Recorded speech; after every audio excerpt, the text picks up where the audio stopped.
जदि आप गंगाधर मेहरंकर जीवनी को पाठ करेंगे आपणकर चक्षु लोतकाप्लुत हो सह्य करें। विश्व देख मधुमय रे जीवन विश्व देख मधुमय दरिद्रता पंक पूर्ण मो जीवन सर। दर्शक बंधु आपणकर जीवन में भी जंजाल एवं दरिद्रता रूपक पंक सेमिति पूर्ण होकि थाई पारे किंतु तापर मध्य जीवन भितर ऊर्जा रहिबार आवश्यकता रही। वर्तमान समय आम जो आत्महत्या को गोटे बाहाना बोली ग्रहण करें सुइसाइड फ्रस्ट्रेशन निरुत्साहवाद से गंगाधर मेहर आमको शिक्षा दौरान जीवन निरुत्साहवाद रखा कथा नुहे।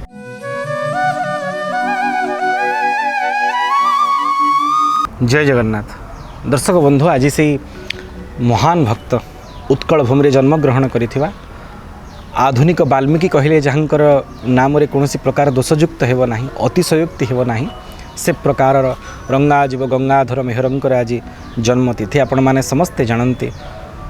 श्रावण पूर्णिमा परी जो दिन भगवान बड़ ठाकुर जन्म दिवस से प्रकार एक पुनीत तिथि रे जन्मग्रहण करिथिबा धरावतरण करिथिबा महान भक्त एवं विशिष्ट कवि जहाँकर कवित्वर चातुर्य एवं भावर माधुर्य को आज मध्य ओडिया जाति आनत हो स्वीकार करिचे। एभलिया कवि सतरे ओडिया जाति पाई दुर्लभ। निश्चित भाव में केवल ओडिशा को उत्कल भूमि को सारस्वत गंगार धार रे प्लावित करने पाई निजे स्वयं भगवान शंकर गोटे अंशरे गंगाधर भाव में अवतरित होते बोली अनेक भक्त माने मत प्रकाश करते। तांकर साहित्य जो काव्यिक फल्गु को आपण माने माने अनुभव करुचे तपस्विनी ठू आरंभ करी कीचक वध पर्यंत प्रणय बल्लरी ठू अर्घ्य थाली पर्यंत आदि भिन्न भिन्न काव्य राशि रे ओडिशार सारस्वत भंडार को परिप्लुत करिथिबा विशिष्ट भक्त कवि होचन गंगाधर मेहर। स्वभाव कवि प्रकृति निराजनार प्रकृति स्वयं भगवती निजे ताकू निजे ही स्वीकार करिसंती। जगत को जगन्नाथ बोली स्वीकार करिथिबा सारा जगत को निज ईश्वर सत्तार अनुभव करिथिबा नहेले जहार जीवन रे जदि आपण गंगाधर मेहरंकर जीवनी को पाठ करिवे आपणकर चक्षु लोतकाप्लुत हो सह्य करें। गोटे कवि जार जीवन एते मात्रा विडंबित आर्थिक पारिवारिक सामाजिक नैतिक सब दृष्टि जे निश्चित भाव में हीनत्व को प्राप्ति होती किंतु तापर मध्य निजर दिनहीनपण को बाहर परिप्रकाश करना ये सबू भगवतीर कृपा बोली स्वीकार करिसेंती। जे विश्व देख मधुमय रे जीवन विश्व देख मधुमय ये वार्ता कौन समग्र जगत पर वर्तमान समय आनंदप्रद नुहे। आपड़ जुआड़े देखिए सब विषमय होता बेले गंगाधर दृष्टि रे सब मधुमय ना कहीं ना जेमिति दृष्टि सेमिति सृष्टि। आपण सृष्टि को परिवर्तन करने के प्रयास करंतु नहीं निज दृष्टिर परिवर्तन करंतु। दृष्टिर परिवर्तन हो गले सृष्टि आपणा छाई परिवर्तित हो जहाँ गंगाधर आमको शिक्षा देते। जीवन केवे लांछित नुहे जीवन केवे उपेक्षित नुहे जीवन केवे घृण्य नुहे। भगवान कृपा करी आमको मनुष्य जन्म प्रदान करिसेंती ता निश्चित भाव में सार्थक होवार आवश्यकता रही ता निरर्थक नुहे। निजको आपण के विषवृक्ष बोली स्वीकार करंतुनी मुझे अमृत सागर बिंदु बोली मेहर कहते। से गंगाधर मेहर को नहीं आम पूर्व वर्ष किसी कथा वर्णना करूँ बहु मात्रा आदृति प्रदान करते। आज गोटे कथा मात्र कहूँ दर्शक बंधु आपण मैंने समस्ते जानते गंगाधर मेहर जदि आप जीवन चर्चा को देखिए जे तंतु आ ग्रंथ भितर समन्वय को प्रतिस्थापन करिसेंती।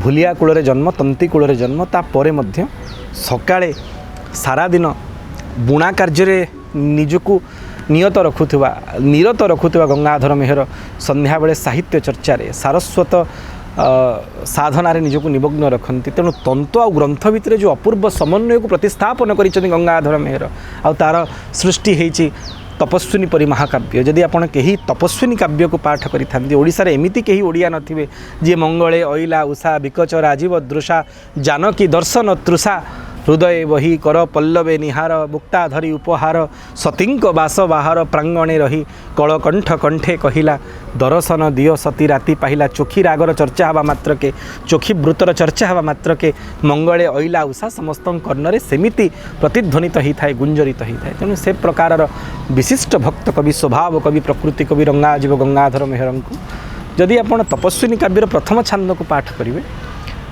केमिति गंगाधर मेहर प्रति भगवती जानकींकर जनक जांकर मिथिलेश कुमारींकर अहेतुकी करुणा होइछि एवं कहिबा बाहुल्य।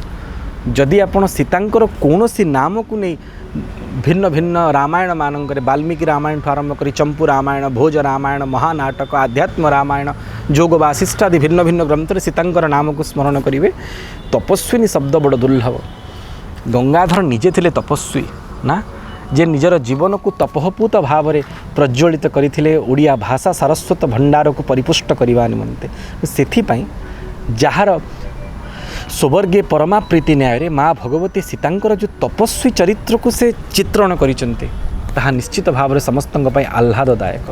गंगाधर मेहर आमको शिक्षा दौरान जीवन केवे उपेक्षित नुहे, जीवन केवे घृण्य नुहे, जीवन केवे त्याज्य नुहे। आपण पंकरु मध्य पंकज उत्पन्न हुए कि नहीं, पद्मर सृष्टि सब पंकरु होता है। ये कथा गंगाधर मेहर कहवा आरंभ कले, कहले माँ दरिद्रता पंक पूर्ण मो जीवन सर जंजाल जलद जले आबिल उदर आबिल उदर। कहले माँ मो जीवनटा गोटे पोखरी भाया ना, केमिति पोखरी ना जो पोखरी रे जंजाल रूपक जल तो सब रही दरिद्रता रूपक पंक रही। आप भावतु जल आ पंक मिसले ही पुष्करिणी पुष्ट ही थाए नुहे, किंतु मोर जो जीवन रूपक पुष्करिणी एथरे दरिद्रता रूपक पंक सब भरपूर हो रही। आपण मैंने जानते जिते पोखरीटा पंकील हो जाए से पोखरी को कहीं जानते ना। आपड़ के पंक पोखरी गाधेवाई जाती। गंगाधर मेहर कहते माँ मो जीवन में तो दरिद्रता रूपक पंक ये जीवन पुष्करिणी को सब प्लावित कर रखी, आवृत कर रखी, पंकील कर कहीं मो पाख आसु नथिले माँ, कहीं दिने मध्य मो निकट को आसती नहीं। निजे गंगाधर मेहर खद्योतर खेदरे कहते रजनी रे उड़े लुचि उपहास डरे अबादुरे बसी थाए पादप पतरे निजको खद्योत से तुलना करिसेंती, जुलुजुलिया पोक से तुलना करिसेंती ना। कहीं ना मु लुचिकी बसे अंगे मोर ज्योति थिबा नाही मते जଣା, न चाहे मु ज्योतिष करे हेबा पाई गणा। तथापि मानवे मते उपहास करी बोलंती खद्योत कहीं हेबो चंद्र सरी। जदि मु खद्योत हुए से माने चंद्र हो पारती, कि मेहर निजर स्वतंत्रता बखाणुचंती। कहले मु निजको लुचेकरी बरपाली गाँ भितर सीमित कर रखी। आपण कहीं मते चंद्र तुलना करुचंती, कहीं चंद्र मिले तांकु प्रभाकर कर मोजती कणिका निज क्षुद्र जीवनर। कहले समस्ते कहि पारंती चंद्र विशेष किरण दियंती, आम खद्योतर किरण बा केते ही पारे, किंतु चंद्रर निजर किरण नहीं। से सूर्यर आलोक सूर्यर उत्ताप सूर्य रश्मि निजे आलोकित होता है, किंतु मोजती कणिका निज क्षुद्र जीवनर। किंतु जुलुजुलिया पोकर देहरे थिबा फस्फरस जो स्वतंत्र आलोक बाहरी थाए ता निजर मागी आनी तीण नुहे। दर्शक बंधु यह ही वार्ता, यह ही स्वाभिमान जहाँ गंगाधर मेहर कहते। कहले मु तो लुचिकी बसीची, सेमती जो पुष्करिणी पंकिलता पाखु कहीं जानती आ कहवा बाहुल्य जो पोखरे पंक हो जाए ता घृण्य हो जाए गाँ। सेमिति सारा जगत पर मुझे घृण्य होकी थी माँ, मो निकटू कहीं आसु नथिले, कहीं मध्य दिने निजर चरण को धौत करने मोर दरिद्रता पंकिल जीवन पुष्करिणी को दिने मध्य आसी नाहंती, कि समवेदना देई नाहंती पोखरी केमिति अछि बोली। किंतु माँ शरत सदृश तते करी दरसन हे जाऊ अच्छी से तो स्वतः परसन स्वतः परसन। मेहर कवि लिखि पारती एमती। दर्शक बंधु आपणकर जीवन में भी जंजाल एवं दरिद्रता रूपक पंक सेमिति पूर्ण होकी थाई पारे, किंतु तापर मध्य जीवन भितर ऊर्जा रहिबार आवश्यकता रही, से उत्कंठा रहिबार आवश्यकता रही, से उत्साह रहिबार आवश्यकता रही, जहाँ मेहर कवि वर्णना करुछन ना कौन। दर्शक बंधु पोखरी जेते पंकिल होता पंकपूर्ण होता जो शरत ऋतु आसीज ना, आउ आवश्यकता नहीं पंक को सफा करिवार, आपणा छाए पंकर परिष्करण हो।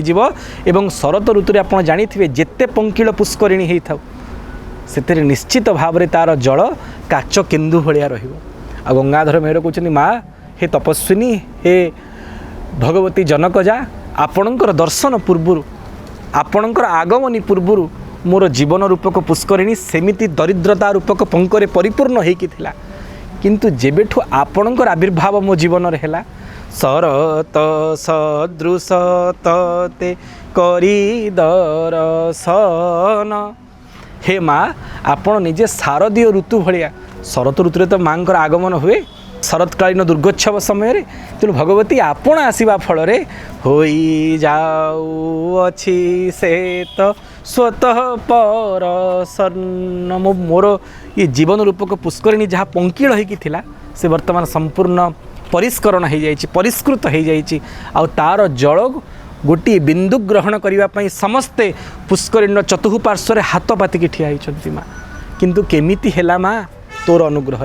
विकसित हेउछि हृदय कमल सते की पाइला देवी तो पद संबल आपण माने समस्ते जानती शरदुदासये साधु जात सद सरसी जोदर श्री मुषादृशा गोपी माने कहउचंती शरत ऋतुरे जो पुष्करिणी सुंदर भाव शोभायमान हुए सेथुरु ही पद्म सृष्टि होता है सहस्रदल पद्म से सृष्टि हुए आ कहवा बाहुल्य गंगाधर मेहर कहते माँ जे पर्यंत तू मोर जीवन को आसी नथिलु तोर दर्शन ही नथिला मते बरपाली माटी रे से पर्यंत मोर जीवन पंकिल होगी थिला किंतु जेतेबेले माँ तोर शारदीय स्वरूप को संदर्शन कली सेबे ठारू ना माँ मोर ये जीवन रूपक पुष्करिणी संपूर्ण स्वच्छ हो निर्मल हो जाए काचकेन्दु भली सेमिति अमल विमल होकर शोभायमान होची जार गोटे बिंदु ग्रहण करने समस्ते चाह रही सेतिकी नुहे मोर हृदय कमल भी प्रस्फुटित होती अरे पंकरु तो पंकज सृष्टि हुए पंकरु सिना पद्मर उद्भव हम सेमिति मोर ये जो भिन्न भिन्न सारस्वत कृति होची पद्म जार रस को आस्वादन करने लंपट हो मधुलीट हो भ्रमर माने आसुचंती भिन्न भिन्न साहित्यिक सारस्वत भंडार को पुष्ट करिथिबा विदुषगण माने मो निकट को आसुचंती ये पद्म रसास्वादन करने किंतु माँ केमिति हेला ना शरद सदृश तते करी दर्शन तोर दर्शन फल ये प्रकार कवि दर्शक बंधु वर्तमान समय आम जो आत्महत्या को गोटे बाहाना बोली ग्रहण करें सुइसाइड फ्रस्ट्रेशन निरुत्साहवाद से गंगाधर मेहर आमको शिक्षा दौरान जीवन निरुत्साहवाद रखा कथा नुहे ताकू मनरे आश्रय देवा कथा नुहे उत्साह हूँ जीवन एकमात्र संपद जहाँ गंगाधर मेहर परिपूर्ण करिसेंती निजर काव्यमाला मध्य एवं तपस्विनी तार आद्य लग्न आद्य स्वरूप आमको शिक्षा प्रदान करुच्ची जीवन में जेते प्रकार दुख दुर्विसह शोकपण थिबा परे मध्य जीवन हूँ आनंद अमृतर बिंदु मधुमय तो गंगाधर मेहर शिक्षा देइचंती जे पर्यंत जीवन में भगवती आविर्भाव न होती जनक जा मिथिलेश नंदिनी आविर्भाव न होती से पर्यंत जीवन दुर्विसह थिला पंकिल थिला केही ताकू देखु नथिले ता आड़े चाहू नथिले आड़ आखिरे दृष्टिपात करू नथिले किंतु भगवतीर आविर्भाव परे ये आनंदप्रद होती समस्त आकर्षण केन्द्रबिंदु पलटि और समस्ते मथानत करी से पुष्करिणीर जलबिंदुटीए ग्रहण करने आज हाथ बाती ठिया होती सतरे से गंगाधर मेहरंकर गंगाधार परी साहित्यरु सारस्वत कृतिर गोटे बिंदु ग्रहण करने आज ओडिया जाति सेमिति अपेक्षा करिछि आज्ञा आपण जेते अपवित्र होई थांतु यदि गोटे गंगा बिंदु जल आपण निज मथारे धारण करिवे आपण निश्चित भाव में पवित्रीकृत हो जिवे सेमिति आपण हृदय में जेते शोक ताप ग्लानि थाउ जदि गंगाधर मेहरंकर गंगाधार परी सारस्वत कृतिर गोटे पद को आपण पाठ करिवे निश्चित भाव में आप पवित्रीकृत होइजिवे हृदय उत्साह आसीजिवो निरुत्साह भाव रहिबनी से गंगाधार परी निरंतर प्रभावमान होथुवा गंगाधर मेहरंकर सारस्वत कृति को आधुनिक जुगर वाल्मीकि कहले अतिशयोक्ति हब नाही मेहर रामायण जे स्वतंत्र संकलनकर्ता तपस्विनींकर चारु चरित्रर जो सुंदर चित्रण करिथिबा मेहर कवि को अनंत कोटि बार प्रणिपात सेमिति तांक दृष्टि रे मधुमय जीवन रही थाउ यहाँ चरणारविंदर अनंत कोटि प्रणिपात हे बरपाली बरपुत्र आपण सेमिति कृपा करंतु ओडिया जाति उपरे ओडिया भाषा उपरे ओडिया सारस्वत कृति उपरे जेमिति आपणकर साहित्य सृष्टि को पाठ करी श्रवण करी मनन करी स्मरण करी चिंतन करी आम मैंने समस्ते आनंदित हबु आ जेमिति गंगा समस्त तृष्णा को अपनोदन करे सेमिति आमर हृदयर समस्त तृष्णा निश्चित भाव में ख्यालित हब निश्चित भाव में परिपूर्ण हब आपणकर सारस्वत कृतिर पाठ फल हे रंगाजीव गंगाधर मेहर आपणकर चरण कमल अनंत कोटि प्रणिपात जय जगन्नाथ जय गंगाधर।